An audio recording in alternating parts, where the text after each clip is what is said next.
ଥରେ ଗୋଟେ ଜଙ୍ଗଲରେ ଏକ ଚତୁର ବିଲୁଆ ରହୁଥିଲା। ସେ ବହୁତ ଚତୁର ଏବଂ ବୁଦ୍ଧିମାନ ଥିଲା।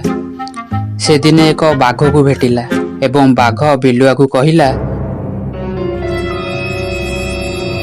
ଆରେ ଏ ଶିଆଳ, ଏଠିକି ଆସ।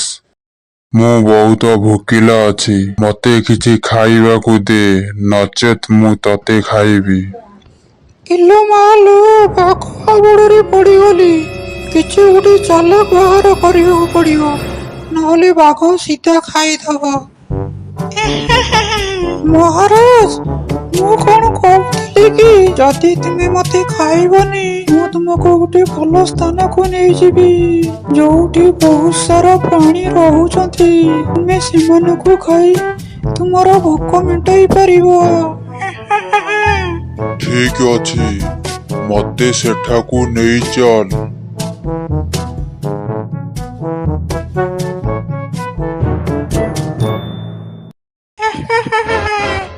ମହାରାଜ, ଏଠାରେ ବହୁତ ସାରା ପ୍ରାଣୀ ଅଛନ୍ତି, କିନ୍ତୁ ତୁମକୁ ବହୁତ ସତର୍କ ରହିବାକୁ ପଡ଼ିବ, କାରଣ ଏଠାକାର ଲୋକମାନେ ବହୁତ ସାହସୀ। ଯଦି ସେମାନେ ତୁମକୁ ଦେଖନ୍ତି, ତେବେ ତୁମେ ଅସୁବିଧାରେ ପଡ଼ିବ।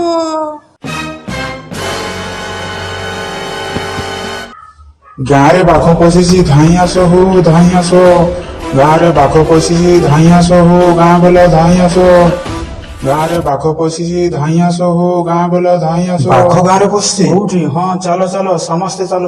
ହଁ ହଁ, ଏଇଟା ଏଇଟା ଏଇଟା ବଡ଼ ବଡ଼ ବଡ଼ ଏଇଟା କହିଲ। ହଁ ଭାଇମାନେ, ବଡ଼ ବଡ଼ ବଡ଼ ବଡ଼ ଭଲ ବଡ଼ ବଡ଼ ବଡ଼ ବଡ଼। ଓହୋ, କି ମାଡ! ପିଠି ମୋର ଫାଟିଗଲା ରେ। ଦୁଷ୍ଟ ଶିଆଳ, ତୁ ଆଜି ମତେ ବୋକା ବନେଇଛୁ।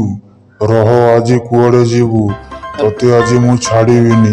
ଇଲୋ ମାଲୋ, ମରିଗଲି ଲୋ।